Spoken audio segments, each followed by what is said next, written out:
Hello viewers, welcome to my channel. বরাবরের মতো আজকে আরেকটি নতুন ভিডিও নিয়ে আপনাদের মাঝে হাজির হয়েছি।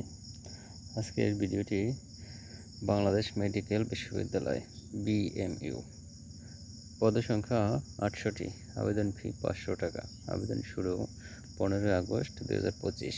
আবেদনের লিঙ্ক https://bmu.ac.bd/। আবেদনের শেষ তারিখ 1 সেপ্টেম্বর 2025। তো এছাড়াও বিস্তারিত দেখতে থাকুন নিচের বিজ্ঞপ্তিটিতে। বাংলাদেশ মেডিকেল বিশ্ববিদ্যালয় নিয়োগ বিজ্ঞপ্তি। সিনিয়র স্টাফ নার্স, বেতন 16,000, পদসংখ্যা 800 জন।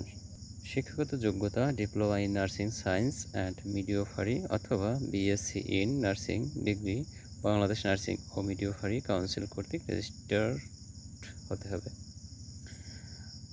শর্তাবলী আছে, আগামী 1/9/2025 খ্রিস্টাব্দ তারিখে আবেদনকারীর বয়স 32 বছরের মধ্যে হতে হবে।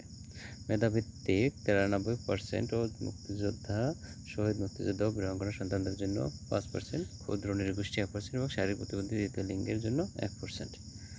আবেদনপত্র পূরণের সময় অন্যান্য শর্তাবলী এবং বিশ্ববিদ্যালয়ের ওয়েবসাইটে পাওয়া যাবে। আগ্রহী প্রার্থী আগামী 15/8/2025 খ্রিস্টাব্দ শুক্রবার হইতে 1/9/2025 খ্রিস্টাব্দ সোমবার পর্যন্ত অনলাইনে আবেদন করতে পারবেন। অনলাইনে আবেদন করার সময় প্রার্থীদের আবেদন নির্দিষ্ট স্থানে যা আপলোড করতে হবে: সদ্য তোলা পাসপোর্ট সাইজের ছবি 240x240 পিক্সেল, স্বাক্ষরের ছবি লাগবে 300x80 পিক্সেল, টাকা জমার ব্যাংকের রসিদ লাগবে, মুক্তিযোদ্ধা, শহীদ মুক্তিযোদ্ধা, বীরাঙ্গনা সন্তান, ক্ষুদ্র নৃগোষ্ঠী, শারীরিক প্রতিবন্ধী ও তৃতীয় লিঙ্গের প্রার্থীদের সংশ্লিষ্ট সনদপত্র লাগবে। এছাড়া আবেদন করার সময় প্রদত্ত ট্র্যাকিং নাম্বার এবং প্রার্থীর নির্বাচিত পাসওয়ার্ড যথাযথভাবে সংরক্ষণ করতে হবে। পরবর্তীতে অ্যাডমিট কার্ড প্রিন্ট করার সময় আবেদনপত্র সংক্রান্ত বিভিন্ন প্রয়োজনীয় ট্র্যাকিং নাম্বার বা পাসওয়ার্ড ব্যবহার করতে হবে। প্রার্থীদের প্রাথমিকভাবে কোনো সনদ আপলোড বা দাখিল করতে হবে না, তবে মৌখিক পরীক্ষায় অবতীর্ণ হওয়ার সময় আবেদনে উল্লেখিত তথ্যাদি সমর্থন নিম্নলিখিত সনদপত্রসমূহের মূল কপি দেখাতে হবে এবং এক সেট ফটোকপি প্রথম শ্রেণী গেজেটেড কর্মকর্তা কর্তৃক সত্যায়িত করতে হবে।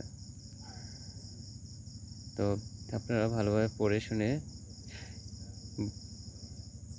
সাবধানে আবেদন করবেন। লিখিত মৌখিক পরীক্ষায় উপস্থিত হওয়ার জন্য প্রার্থীদের কোনো টিএডিএ প্রদান করা হবে না।